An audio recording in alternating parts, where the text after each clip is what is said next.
ওকে, so একটু আগেই আমি এপিক ফেল হইছি। আগের টেকটা পুরোপুরি বোগাস হইছে। আমি তেমন ঠিকভাবে কোনো কিছুই বুঝাইতে পারি নাই। এই কারণে আপনাদেরকে আবারও এই জিনিসটা বুঝানোর লেগে বইয়া পড়ছি আমি। হাতে কলম লয়া এবং স্ক্রিনে খাতা লয়া। জিনিসটা খুবই উইয়ার্ড লাগতে পারে, কিন্তু এরকমই আমার কাছে একটা প্যাডের মতো আছে যে জায়গায় আমি লিখি আর স্ক্রিনের ভেতরে মাউস চলে। এর লেগে আপনারা আমার লেখা দেখতে পারেন। আমি জানি না কি লেগে আপনাদের লগে এই জিনিসটা আমি শেয়ার করতেছি, বাট করতে ইচ্ছা করলো।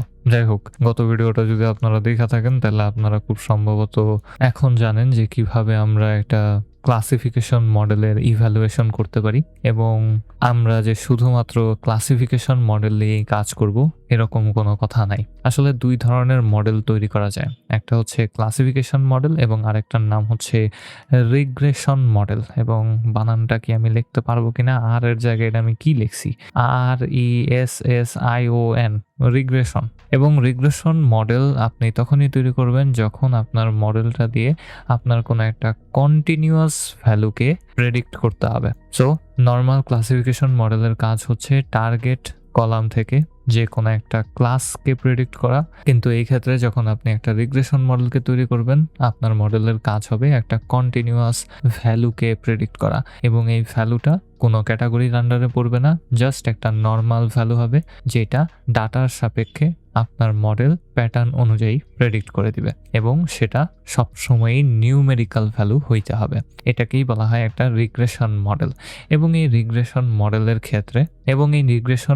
ক্ষেত্রে আমরা কিভাবে ওইটার ইভ্যালুয়েশন করব সেটা নিয়ে এই ভিডিওতে আপনাদের সাথে কথা বলতে যেতেছি। গত ভিডিওতে আপনাদের সাথে আমি accuracy, precision, recall, F1 score, confusion matrix এগুলা নিয়ে কথা বলছি। ওগুলা অনেক বেশি কমপ্লিকেটেড ছিল, কিন্তু আজকের ভিডিওটা অত বেশি কমপ্লিকেটেড হবে না, বিকজ রিগ্রেশন মডেল ইভ্যালুয়েট করা অত কঠিন কিছু না। আমি একটু কপি করে নিয়ে আসবো একটা টেবিলকে, এবং এখানে আমি খুব সুন্দরভাবে দেখতে পারতেছি যে একটা অ্যাকচুয়াল ভ্যালুর কলাম আছে, তার মানে এটা হচ্ছে আমাদের টার্গেট কলাম, এবং আরেকটা কলাম আছে যেটা আমাদের মডেলটা প্রেডিক্ট করে দিছে। তো আমরা দেখতে পারতেছি যে অ্যাকচুয়াল ভ্যালু 1 এর জন্য প্রেডিকশন আসছে 1.01, 2 এর জন্য আসছে 1.95, 3 এর জন্য আসছে 2.99, 4 এর জন্য আসছে 4.65, 5 এর জন্য আসছে 5.12। এগুলাকে আমি একটা সুন্দর গ্রাফের মতো করে আপনাদেরকে ভিজুয়ালাইজ করে দেখাইতে পারি, তাহলে আমার মনে হয় আপনারা এই জিনিসটা আর একটু বেটার ওয়েতে বুঝতে পারবেন। জাস্ট আমি এখানে কয়েকটা পয়েন্ট নিয়ে নিব,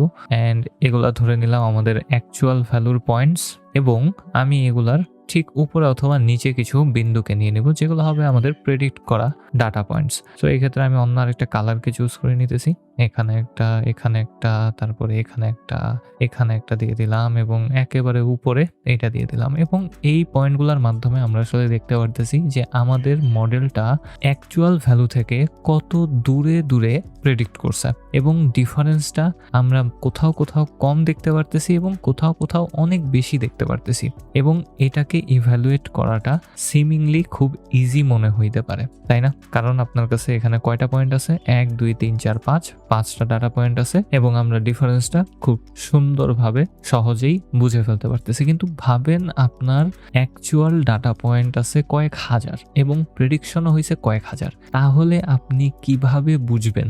আপনি কি এভাবে একটা গ্রাফ তৈরি করার মাধ্যমে সেই ডাটা পয়েন্টগুলোকে ভিজুয়ালাইজ করতে পারেন? না, ওইটা আপনার জন্য অনেক বেশি টাফ হয়ে যাবে এবং বোঝাটা অনেক কঠিন হয়ে যাবে।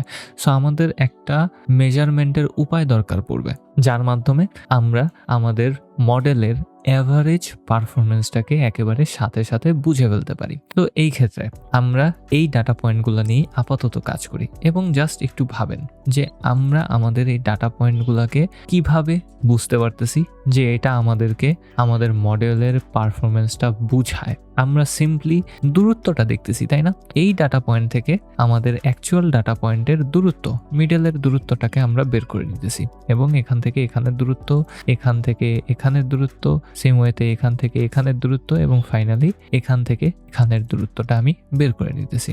এবং আমরা যদি লক্ষ্য করি তাহলে আমরা দেখতে পারতেছি কোথাও কম, কোথাও বেশি আছে, তার মানে আমাদের মডেলটা অ্যাভারেজের মতো পারফর্ম করতেছে। অ্যান্ড অ্যাগেন ওই ইস্যুটা আসে যে অনেকগুলা থাকলে আমরা তো এটা করতে পারবো না, এবং সেই ক্ষেত্রে আমরা কি করতে পারি।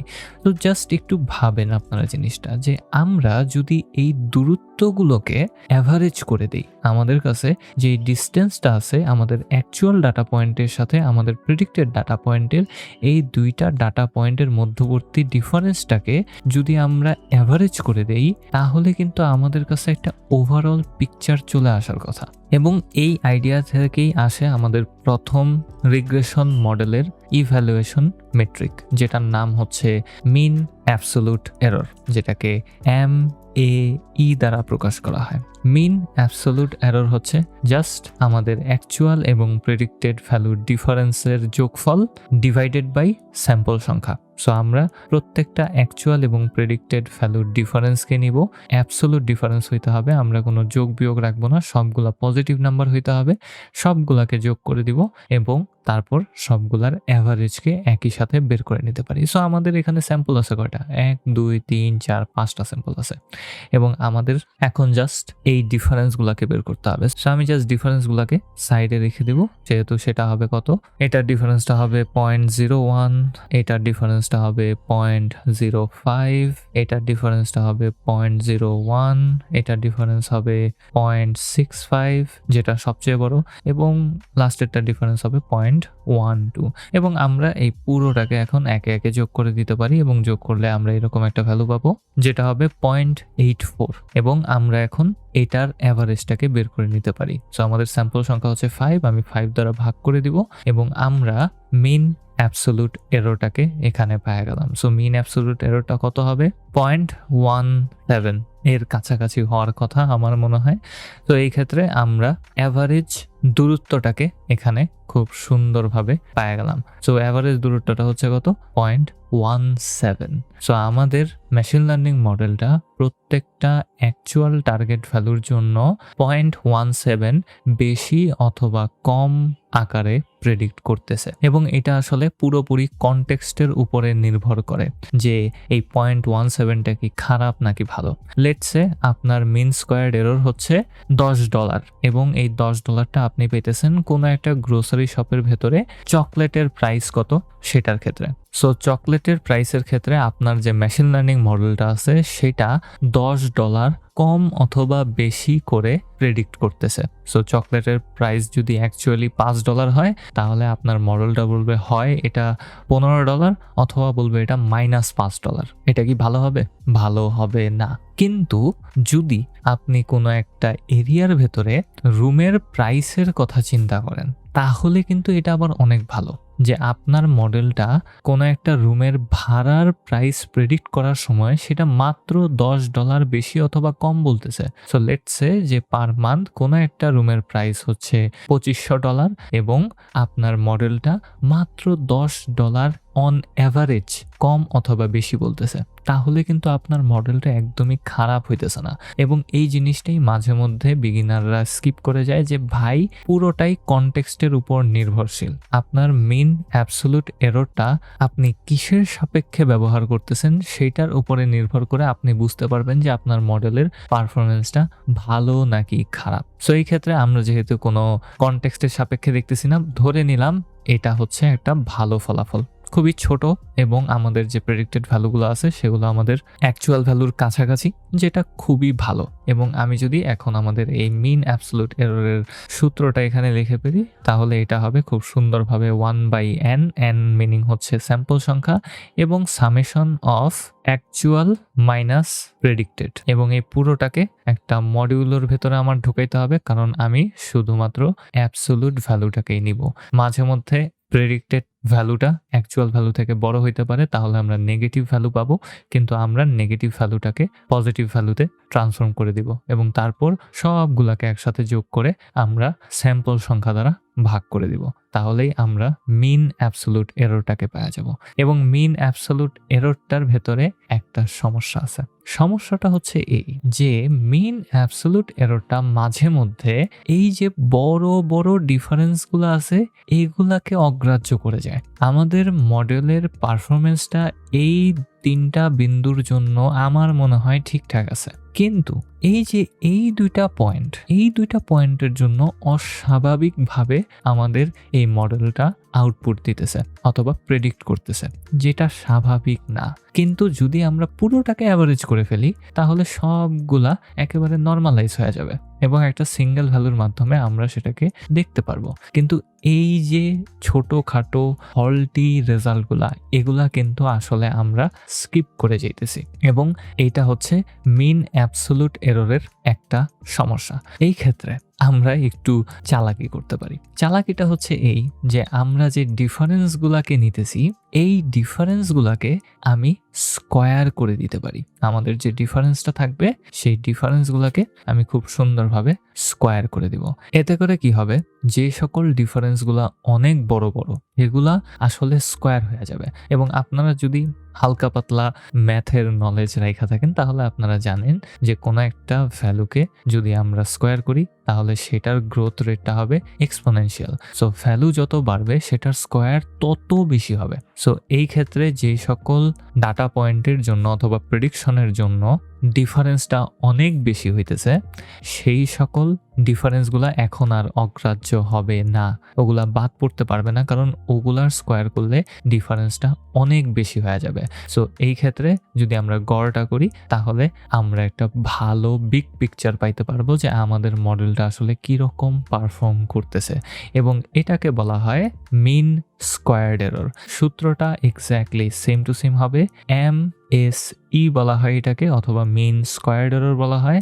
1/n এটা হচ্ছে স্যাম্পল সংখ্যা summation of actual minus predicted whole square. এবং সূত্রটা পুরোপুরি আগেরটার মতোই, জাস্ট এখন মডিউলও না করে আমরা পুরোটাকে হোল স্কোয়ার করে সবগুলাকে যোগ করে সেটার অ্যাভারেজটা বের করতেছি এবং আমরা এখানে মিন স্কোয়ার্ড এররটাকে পাওয়া যেতেছি। এবং এই মিন স্কোয়ার্ড এররটার একটা ছোটখাটো ফল্ট আছে, আমরা এটাকেই ব্যবহার করতে পারি আমাদের মডেলের পারফরমেন্স বুঝার জন্য। মডেলটা যদি ভালো হয় তাহলে মিন স্কোয়ার্ড এরর অনেক কম হবে, আর যদি মডেলটা খারাপ হয়, কোনো একটা ডাটা পয়েন্ট যদি এরকম অ্যাবনর্মাল হয় তাহলে বিনা কারণেই আমাদের মিন স্কোয়ার এররটা অনেক বেশি হয়ে যাবে। এই কারণেই আমরা আসলে মিন স্কোয়ার এররের উপরে রিলাই করতে পারি, কারণ এটা এইরকম বড় বড় ডিফারেন্সগুলোকে ছাড় দিয়ে কথা বলবে না। অ্যান্ড সমস্যাটা হচ্ছে এই যে আমরা যদি কোনো কনটেক্সটে থাকি, কোনো মেজারমেন্টে থাকি, তাহলে আমাদের ওই মেজারমেন্টে থাকলে, লেটস সে আমি আপনাদেরকে ডলার নিয়ে একটা এক্সাম্পল দিয়েছিলাম,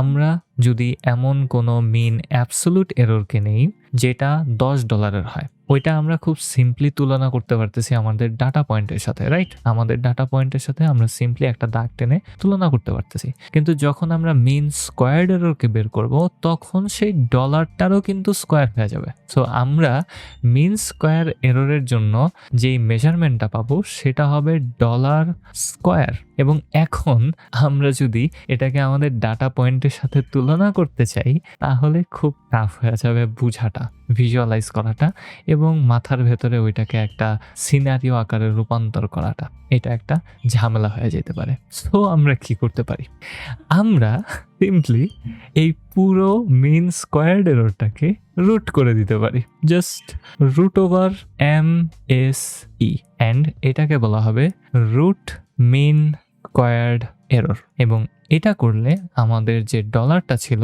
সেটারও একটা রুট হয়ে গেল এবং স্কোয়ার এবং রুটটা ক্যান্সেল আউট হয়ে যাবে এবং আমরা যে রেজাল্টটা পাবো সেটা হবে ডলার। এবং এখন আমরা যেই রুট মিন স্কোয়ার এররটা পাইলাম সেটা একই সাথে সকল ধরনের ক্রাইটেরিয়াকে মিট করতেছে। প্রথমত, এটা কোনোভাবেই এরকম বিগ বিগ ডিফারেন্সগুলোকে ছাড় দিতেছে না, এটার ভেতরেই সেটা আছে।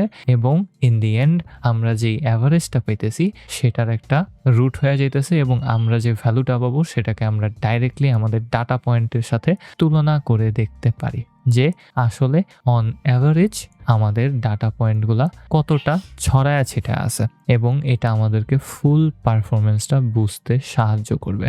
মোস্ট অফ দ্য টাইম আমি এই সিরিজে মিন স্কোয়ার্ড এররেই থাকবো, বিকজ এটা দিয়ে আমরা আর একটু ভালোভাবে বুঝতে পারি যে আমাদের এরর রেটটা কীরকম, আমাদের মেশিন লার্নিং মডেলটা যেটা এরকম রিগ্রেশন ডাটার উপরে ট্রেন হওয়া, সেটার পারফরমেন্সটা এবং এরর রেটটা কত বেশি অথবা কম, এবং সেটার মাধ্যমে আমরা আসলে সিনারিওটা বুঝতে পারবো। এবং যেমনটা আমি বললাম যে আপনার মিন স্কোয়ার্ড এরর ছোট হবে তখনই যখন আপনার মডেলের প্রত্যেকটা ডাটা পয়েন্ট নর্মাল টাইপেরই প্রেডিকশন করবে। এই যে এরকম অ্যাপ নর্মাল টাইপের প্রেডিকশন করার সাথে সাথে আপনার মিন স্কোয়ার্ড এরর হুদা কামে অনেক বাইরে যাবে। সো আশা করি আমি আপনাদেরকে মিন অ্যাবসোলিউট এরর, মিন স্কোয়ার্ড এরর এবং রুট মিন স্কোয়ার্ড এররের ব্যাপারে ধারণা দিতে পারছি।